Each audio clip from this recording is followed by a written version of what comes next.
ఓం శ్రీ సాయిరామ్. నా పేరు పసుమర్తి సుజాత లక్ష్మి. మా హస్బెండ్ పేరు పసుమర్తి ప్రసాద్. నాకు ఇద్దరు అబ్బాయిలు, సాయవన సాయబన కార్తీక్. నాన్నగారి పేరు తెలుగుచెల్ల వెంకట్రావు గారు, అమ్మగారి పేరు కృష్ణకుమారి. మేము నలుగురు అమ్మాయిలు, ఒక అబ్బాయి. స్వామి గురించి చెప్పాలంటే అసలు మాకేమీ తెలీదు. అయితే మా పక్కింట్లో భజనలు జరుగుతూ ఉండేవి. చిన్నపిల్లలం మేము ఇంకా అప్పటికి. వెళ్ళినా కూడా నాన్నగారు దెబ్బలాడుతుండేవారు వెళ్ళొద్దని. అయినా మేము పాటలు అక్కయ్య వాళ్ళు బాగా పాటలు పాడుతున్నారని పాటలు సరదాగా, స్వామి అంటే తెలియదు మాకు, ఏదో భజన అవుతుంది అంతే. మాకు పాటలు బాగున్నాయి, వెళ్ళాలి, అక్కడికి కూర్చోవాలి, ఏదో ప్రసాదం ఇస్తారు, తినేసి వచ్చేయాలి, ఇదే కాన్సెప్ట్. మాకు స్వామి గురించి అయితే ఏం తెలీదు. అయితే వెళ్తుండేవాళ్ళము. అయితే పక్కనే మా అయ్యగారు కూడా నాన్నగారికి క్లోజ్ ఫ్రెండ్ అనమాట. ఇద్దరు కలిసి జాబ్ చేశారు. వాళ్ళు నాన్నగారిని కూడా భజనలకి రమ్మంటూ ఉండేవారు. అయితే నాన్నగారు ఎప్పుడు ఖాళీ ఉండేది కాదు. పొద్దున్న వెళ్తే రాత్రి వచ్చేవారు. సో దానివల్ల వెళ్ళలేకపోతుండేవారు. అయితే ఒకసారి పుట్టపర్తి వెళ్దాము, నాతో పాటు రా అని చెప్పారు. స్వామి అంటారు ఏమంటారు ఇవన్నీ నాకు నమ్మకం లేదు, నేను రానంటే, నీకేదైనా మిరాకిల్ జరగాలి అంటే నువ్వు స్వామి దగ్గరికి రావాలి, నీకేమైనా కోరిక ఉందా అంటే, ఏం కోరిక అంటూ కోరికలు అంటూ ఏమీ లేవు, నాకు నలుగురు అమ్మాయిలు, అబ్బాయి ఉంటే బాగుండని ఆలోచిస్తున్నాను ఎప్పటి నుంచో. ఇప్పుడు మళ్ళీ అమ్మాయి పుడుతుందా అబ్బాయి పుడతాడా అని ఆ ఆలోచనలో ఉన్నాము. అయితే నువ్వు దండం పెట్టుకో స్వామికి మనస్ఫూర్తిగా, పుట్టపర్తిరా, స్వామిని దర్శించుకో, నువ్వు అక్కడే దండం పెట్టుకో స్వామికి, అబ్బాయి కావాలని. సరే, ఇద్దరు కలిసి 60th బర్త్డేకి 83లో అనుకుంటా వెళ్ళారు, 82లో వెళ్ళారు. అయిపోయింది. పుట్టపర్తి అంతా చూసారు, వచ్చారు. అప్పుడు కొంచెం ఏదో లైట్గా వచ్చింది నాన్నగారికి స్వామి మీద కొంచెం ఏదో ఐడియా ఉంది. ఆ తర్వాత 83 జనవరిలో తమ్ముడు పుట్టాడు. ఇంకా అప్పటి నుంచి స్వామి మీద బాగా నమ్మకం, విశ్వాసం అన్నీ. అప్పటి నుంచి కూడా నాన్నగారు ఈవెన్ చనిపోయే వరకు కూడా స్వామిని వదలలేదు. సో మేము కూడా, మాకు కూడా అప్పుడు భజనలు, పాటలు నేర్చుకోవడం, ఇంట్లో బాలవికాస్ చెప్పడం అవి చేసేవాళ్ళం. వారం వారం సండే మా చిన్నక్క కూడా దీంట్లో బాలవికాస్ టీచర్గా చేసింది. పర్తియాత్రలకు వెళ్తూ ఉండేది, కాన్ఫరెన్స్లకి వాటికి వెళ్తూ ఉండేది. తర్వాత పెళ్ళిళ్ళయ్యాక ఎవరికి వాళ్ళు వెళ్ళిపోయాక తగ్గింది కొంచెం. అయితే నేను కూడా పెళ్ళైన తర్వాత వదిలేశాను కొన్నాళ్ళు స్వామిని. ఆ తర్వాత కొంచెం కష్టాలు వచ్చిన తర్వాత మళ్ళీ నాన్నగారు ప్రోత్సాహం వల్ల బాగా బాధపడుతూ ఉండేదాన్ని. ఏంటి ఇలా అయింది, ఎందుకు నన్ను ఇలా చేశాడు భగవంతుడు అని బాధపడుతూ ఉండేదాన్ని. అయితే ఏమీ లేదు, నువ్వు అసలు ఏమీ ఆలోచించకు, స్వామి మీరే ఉన్నారు అని ఒక్కటే నమ్ము, ఆ స్వామే నీకు దారి చూపిస్తాడు అని 24 గంటలు నాకు ఇంకా వేరే ఆలోచన లేకుండా అసలు ఏడుస్తూ ఉండేదాన్ని. ఏడుస్తే దెబ్బలాడేవారు. ఎందుకు ఏడవడం, ఏడ్చే టైంలో సాయిరామ్ అనుకో, ఏడ్చే టైంలో స్వామి పాట పాడుకో, ఏడ్చే టైంలో మందిరానికి వెళ్ళు, ఆ స్వామి నీకు జీవితాన్ని సెట్ చేస్తారని చాలా నాన్నగారు మోటివేట్ చేయడం వల్లే నేను ఈరోజు ఇలా ఉన్నాననే చెప్తాను. ఒకసారి స్వామి వ్రతాలు చేసుకుంటున్నాము, ఏదో కొన్ని కారణాల వల్ల మా హస్బెండ్ నన్ను వదిలేసి వెళ్ళిపోయారు. అయితే స్వామి వ్రతాలు చేసుకోవడానికి అందరూ కూర్చున్నారు. అయితే నాన్నగారు నువ్వు కూడా కూర్చో అంటే నేను అన్నాను, అందరూ వైఫ్ అండ్ హస్బెండ్లు కూర్చొని చేస్తున్నారు కదా, నేను ఒక్కదాన్ని చేయడం ఏంటి నాన్నగారు అంటే, అలా ఏం స్వామి దీనికి అలా ఏం లేదు, నువ్వు వచ్చి కూర్చొని చేయి అంటే సరే అని నేను పూజలో కూర్చున్నాను. అంతా పూజ అంతా అయిపోయింది, కథ కూడా అయిపోయింది. హారతి ఇస్తున్నప్పుడు హారతి అయిపోయాక ప్రదక్షిణాలు చేయమని తిరుగుతూ ఉన్నప్పుడు సడన్గా తమ్ముడు వచ్చి మా హస్బెండ్ వచ్చాడని విషయం నాన్నగారికి చెప్తే, సరే నాకు చెప్పకుండా నాన్నగారు ఇంటికి వచ్చి ఆయన్ని మందిరానికి తీసుకొచ్చారు. నాకు ప్రదక్షిణాలు చేసి 3 ప్రదక్షిణాలు అయ్యి తిరిగి కళ్ళిప్పి చూసేసరికి నా ఎదురుగుండా మా వారు నించుని ఉన్నారు.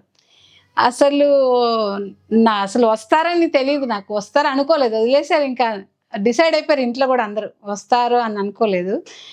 అయితే అప్పుడు అన్నారు నాన్నగారు, చూసావా స్వామి, నువ్వు వ్రతం కూర్చొనన్నావు, వ్రతం చేయడం స్వామి నీకు ఎంత చక్కటి ఇది ఇచ్చారు అని చెప్పి ఇంక అప్పటి నుంచి నేను కూడా స్వామితో అనుబంధం నాకు కూడా బాగా వచ్చింది. బాల వికాస్ కొండపల్లి మేము తర్వాత ఖమ్మం డిస్ట్రిక్ట్లో నేలకొండపల్లి దగ్గర షుగర్ ఫ్యాక్టరీలో జాబ్ రావడం, తర్వాత ఇక్కడ నేలకొండపల్లి మందిరంలో వాళ్ళందరూ పరిచయం అవ్వడం, భజనలకు వెళ్ళడం, తర్వాత పరిచయాత్రలకు వెళ్ళడం, తర్వాత పరిచయాత్రలో కూడా పాటలు పాడడానికి ఛాన్సు రావడం కూడా జరిగింది. అది వంగవేటి కృష్ణమూర్తి గారు నన్ను అందరికీ పరిచయం చేయడం, ఆయన ద్వారా నేను పాటల్లో సెలెక్ట్ అవ్వడం, పుట్టపర్తిలో పాట పాడడం అంతా స్వామి దయతో జరిగింది. సో నాన్నగారితో పాటు అమ్మ కూడా సేవలు అంటే ప్రత్యేకించి ఏమీ చేయలేదు, కానీ అమ్మ కూడా బాగా కోఆపరేట్ చేసేవారు. నాన్నగారు ఏ పని చేసినా సరే నో అనకుండా అన్నీ నాన్నగారు చెప్పినట్టుగా విని, మందిరానికి కూడా అప్పుడప్పుడు ఎప్పుడో పెద్ద కార్యక్రమాలు అయితేనే మందిరానికి వచ్చేది, కానీ లేకపోతే ఎప్పుడూ ఇంట్లోనే ఉండేది. పాటలు అమ్మకి కూడా పాటలు అవి వచ్చు, ఇంట్లో పాడుకుంటూ ఉండేది, కానీ ఎప్పుడు మందిరానికి వచ్చి పాడడం అనేది కూడా తెలియదు అమ్మకి. అట్లా చేస్తూ మాకు మందిరం చాలా దూరం ఉండేది అక్కడ. అయితే నాన్నగారికి ఆలోచన వచ్చింది, ఈ జనాలందరూ మందిరానికి వెళ్తున్నారు కానీ చాలా దూరం ఉంది, ఈరోజు నేను రాలేకపోతున్నాను, ఇలా చాలా ఎదుర్కొన్నారు నాన్నగారు చాలా మందితో. అయితే ఒక ఆలోచన వచ్చింది, ఇక్కడే మనమే మందిరం ఎందుకు ఏర్పాటు చేసుకోకూడదు, మన ఇంటి దగ్గరగా అందరికీ సులువుగా ఉండే విధంగా మందిరం ఏర్పాటు చేసుకుందామని. మాకు ఒక శివాలయం ఉంది, ఆ శివాలయంకి ముందర ఒక ఖాళీ రూమ్ ఉంటే ఆ శివాలయం వాళ్ళని అడిగితే, సరే మీ ఇష్టం మేషారు, మీకు అడ్డే ఉంది పెట్టుకోండి అంటే, అలాగా ఒక రూమ్లోని స్వామి ఫోటోలు పెట్టుకొని వారానికి 3 సార్లు సోమవారం, ఆదివారం, గురువారం భజనలు కొనసాగిస్తూ మేమే మా పిల్లలమే అందరూ భజనలు చేస్తూ ఉండేవాళ్ళం. అయితే కొన్నాళ్ళకి మందిరం కట్టించుకుంటే బాగుంటుంది, ఎవరి ద్వారా మందిరం కోరిక నెరవేరుతుంది, స్వామి మందిరం కట్టాలనుకుంటున్నాం, మేము జాగా కోసం ట్రై చేస్తున్నాము, ఇక్కడ దగ్గరలో మందిరం కట్టాలి ఎలా అని ఆలోచిస్తున్న సమయంలో ఒక టీచర్ గారు ఉన్నారు మా ఇంటి దగ్గర. ఆవిడకి పక్కనే మందిరం శివాలయం ఆపోజిట్లోనే ఖాళీ జాగా ఉంది ఆవిడకి. సరే ఆవిడతో మాట్లాడుతూ ఉంటే, నాన్నగారు ఇలా మందిరం కట్టాలనుకుంటున్నాము, మీ జాగా అమ్ముతారా అని అడిగారు. ఇస్తారా అని అడగలేదు, అమ్ముతారా, మేము కొనుక్కుంటాము. దేనికి అంటే మందిరం కట్టిస్తాము అనేసి.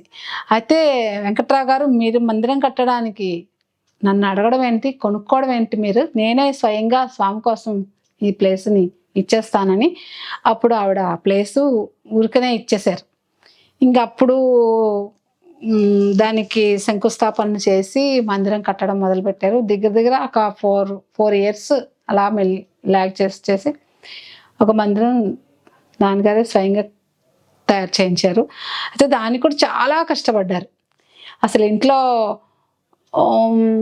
సరుకులు ఉన్నాయా లేవా కూడా తెలియని పరిస్థితిలో ఉండేవారనమాట. అంటే మొత్తం స్వామి దీంట్లోనే తిరుగుతూ ఉండేవారు, ఇంట్లో ఏముంది ఏం లేదు.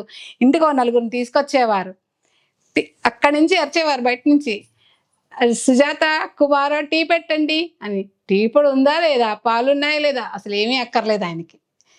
కానీ అలా అంటే స్వామి దీంట్లోకి వచ్చాక ఆ ఇల్లు ఒకరు పట్టించుకోకుండా చాలా కష్టపడి తిరిగి మందిరం బాగా తయారు చేయించారు. కానీ మందిరం కట్టించిన కొద్ది రోజులకే ఆయన స్వామిలోకి వెళ్ళిపోవడం అనేది మాకు చాలా తీరని విషాదం. మాకు ఆయన ఏంటనుకున్నారు, ఇక్కడ మందిరం కట్టించుకున్నాను, నేను ఇక్కడే ఉంటాను, నా స్వామి సేవలోనే ఉంటాను అని అనుకొని కట్టించారు. కాకపోతే కొన్ని ఆరోగ్యపరంగా తమ్ముడి దగ్గరికి వెళ్ళిపోవాల్సి వచ్చి వేరే వాళ్ళకి మందిరం అప్పచెప్పారు. అయితే వెళ్ళిపోతారని ఆయనకి తెలీదు, సడన్గా స్వామిలో ఎక్కువైపోయారు. కానీ ఇప్పటికీ కూడా తను శిష్యుడు ఒక అబ్బాయి ఉన్నాడు రవికిరణ్ అని, తనకి మందిరం అంతా అప్పచెప్పి వెళ్ళినట్టే వెళ్ళారు. అయితే మళ్ళీ వస్తాను అనుకుని వెళ్ళారు, కానీ మరి తిరిగి రారు అని ఆయనకి కూడా తెలీదు. అయితే నాన్నగారి మాట ప్రకారంగా ఆయన వాటిలోనే ఆయన దగ్గర బాల వికాస్ చదువుకున్నాడు తను. ఇప్పటికి కూడా ఏ లోటు రాకుండా మందిరాన్ని చాలా చక్కగా రన్ చేస్తున్నాడనే చెప్పాలి. మొన్న 100 ఇయర్స్ బర్త్‌డేకి కూడా మాకు మేషారు పిల్లలు ఎవరో ఒకళ్ళు రావాలి అని మమ్మల్ని ఇన్వైట్ చేస్తే, పాపం తను చాలా కష్టపడుతున్నాడు. మేమేమీ చేసింది లేదు అక్కడ అసలు అందులో. తను అనకాపల్లిలో జాబ్ చేస్తూ కూడా వారం వారం వచ్చి మందిరం సంగతి చూసుకొని ఏమున్నాయి, ఏం లేదు, అమృత కలశాలని, హాస్పిటల్ సర్వీస్ అని, మందిరంలో నారాయణ సేవలని చాలా చాలా చేస్తాడు తను. తనొక్కడే చేస్తున్నాడు అన్నీ కూడా. అయితే ఇలా ఆ రకంగా అన్నీ తనే చేస్తున్నాడు. ఇప్పటివరకు మనం ఏమీ చేయలేదు. అసలు ఈసారైనా మనం మందిరానికి వెళ్ళి స్వామి బర్త్‌డే సెలబ్రేషన్స్ చేద్దామని చెప్పి మందిరంకెళ్ళి అక్కడ చేయడం, స్వామి బర్త్‌డే సెలబ్రేషన్స్ చేయడం జరిగింది. మా వారికి కూడా స్వామి మీద ఎటువంటి అవగాహన లేదు. కానీ ఆయనకు లేకపోయినా సరే నేను మొదటి నుంచి స్వామి ఇంట్లో ఉండడం వల్ల నేను భజనలకెళ్తానన్నా, ఏ ప్రోగ్రామ్‌లకెళ్తానన్నా, పుట్టపర్తెళ్తానన్నా నన్నెప్పుడూ ఏమీ అడ్డలేదు.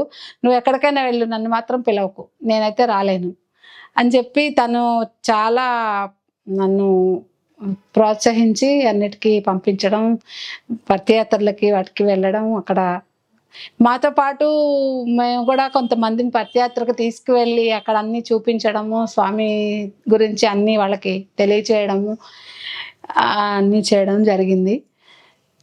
సో, మా అబ్బాయిది ఉపనయనం కూడా స్వామి సమక్షంలో ఎందుకో మేము ఉపనయనం చేయాలనుకున్నాము. అయితే హైదరాబాద్‌లో చేద్దామా, మా ఇంట్లో చేద్దామా అని మేము అనుకుంటున్న సమయంలో మాకు నోటిఫికేషన్ వచ్చింది. పుట్టపర్తిలో ఉపనయనాలు జరుగుతున్నాయని. సరే మా వారితో అన్నాను. ఒప్పుకుంటారని నేను అస్సలు అనుకోలేదు ఆయన. కాతే చెప్పా ఇలా స్వామి పుట్టపర్తిలో ఉపనయనాలు పెట్టుకున్నారు. మనం చేద్దాం అనుకుంటున్నాం కదా! అక్కడ చేద్దామా అంటే, అంతకంటే అదృష్టమా, అక్కడే చేద్దాం. ఇంకెక్కడ ప్లాన్ చేయకు నువ్వు ఇంకా. అదే ఫిక్స్ చెయ్యి అని చెప్పి మేము మా అబ్బాయి ఉపనయనం కూడా అక్కడ చేయడం జరిగింది స్వామి దయతో. స్వామి సమక్షంలో చేయడం వల్ల చాలా అసలు నాకు ఏం చెప్పాలో మాటలు రావట్లేదు దానికి. సో, మా పిల్లలకి కూడా స్వామి స్కూల్‌లో జాయిన్ చేయాలనుకునేదాన్ని ఎప్పుడూ నేను. మేమెప్పుడూ చదువుకోలేదు. పెద్ద పెద్ద స్కూల్స్‌లో చదువుకోలేదు. ఏదో గవర్నమెంట్ స్కూల్‌లో చదువుకున్నాము. పిల్లలనైనా స్వామి దగ్గర జాయిన్ చేయాలని చాలా ఆశపడుతూ ఉండేదాన్ని. అంటే ఎవరైనా జాయిన్ చేస్తుంటే చెప్తూ ఉండేవారు. పలానా స్కూల్‌లో మా పిల్లాడికి సీట్ వచ్చింది. మేము జాయిన్ చేస్తున్నాము. అబ్బా! వాళ్ళ పిల్లలు స్వామి స్కూల్‌లో చదువుకుంటున్నారు. ఎంత డిసిప్లిన్‌గా ఉంటున్నారో. మనకు కూడా అలాంటి అదృష్టం వస్తే బావుండు అని అనుకోని, కానీ ఫస్ట్ స్టాండర్డ్‌లో కూడా మా వాడికి ఎగ్జామ్ రాయించడం జరిగింది. వాళ్ళు ఇంటర్వ్యూ కూడా చేసారు. అది లాటరీ సిస్టమ్ ద్వారా కొంచెం అది మిస్ అయింది మా వాడిది. ఇంక అప్పటినుంచి నేను బాగా బాధపడుతూ ఉండేదాన్ని. అయ్యో! అయితే వాళ్ళు ఫస్ట్ స్టాండర్డ్ నుంచి మధ్యలో మళ్ళీ తీసుకునేవారు కాదు. మళ్ళా ఇంటర్‌కే తీసుకునేవారు. కాబట్టి మధ్యలో మరి జాయిన్ చేయడానికి అవకాశం లేదని నేను చాలా ఫీల్ అవుతూ ఉండేదాన్ని. ఒకసారి అనుకోకుండా మా సార్ వాళ్ళ క్లాస్‌మేట్ ఫోన్ చేస్తే, "ఎక్కడున్నారు? ఏం చేస్తున్నారంటే" నేను పలానా స్వామి స్కూల్‌లో ప్రిన్సిపల్‌గా పనిచేస్తున్నానంటే, "అయితే మా వాడికి జాయిన్ చేయాలనుకుంటున్నాము. ఏమైనా అవకాశం ఉందా?" అంటే, "ఓహ్! తప్పకుండా నేనున్నాను. నేను చూసుకుంటాను. నీకెందుకు జాయిన్ చేయను" అనడంతో మా పెద్దబ్బాయిని 8థ్ క్లాస్‌లో పలాస స్కూల్‌లో జాయిన్ చేయడం జరిగింది.